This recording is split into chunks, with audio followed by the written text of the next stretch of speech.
রাত গভীর, আকাশে তারা ঝলমল করছে।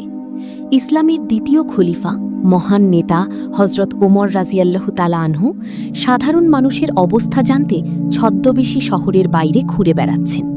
তার স্বভাবই ছিল এমন, ক্ষমতার আসনে থেকেও মানুষের কষ্ট নিজ চোখে দেখা। হঠাৎ তিনি এক নির্জন মাঠে পৌঁছালেন। দূরে একটা ছোট পাহাড়ের ঢালে তিনি দেখলেন এক তরুণ রাখাল তার ভেড়ার পাল নিয়ে বসে আছে। চারপাশে নিস্তব্ধতা, শুধু ভেড়ার ঘণ্টার মৃদু শব্দ। হজরত ওমর রাজিয়াল্লাহু তাআলা আনহু এগিয়ে গেলেন রাখালের কাছে।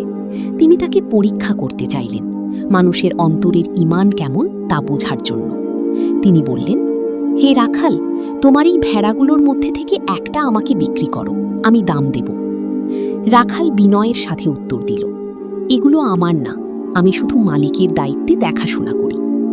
তখন হজরত ওমর রাজিয়াল্লাহু তাআলা আনহু বললেন, তোমার মালিক তো এখানে নেই, তুমি একটা ভেড়া আমাকে দাও আর বলো বাঘে খেয়ে ফেলেছে, কেউ জানবে না। এই প্রলোভনটা সহজ ছিল, কেউ দেখছে না, লাভও হবে।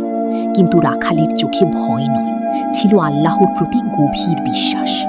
সে একটু থেমে দৃঢ় কণ্ঠে বলল, তাহলে আল্লাহ কোথায়?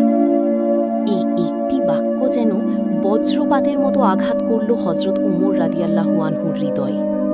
তিনি কেঁপে উঠলেন, চোখে পানি চলে এলো।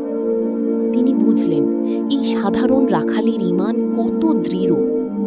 যেখানে মানুষ গোপনে পাপ করে, সেখানে এই রাখাল আল্লাহকে সবসময় উপস্থিত মনে করে।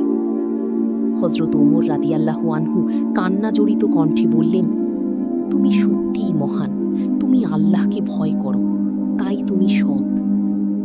পরদিন তিনি সেই রাখালের মালিককে খুঁজে বের করলেন।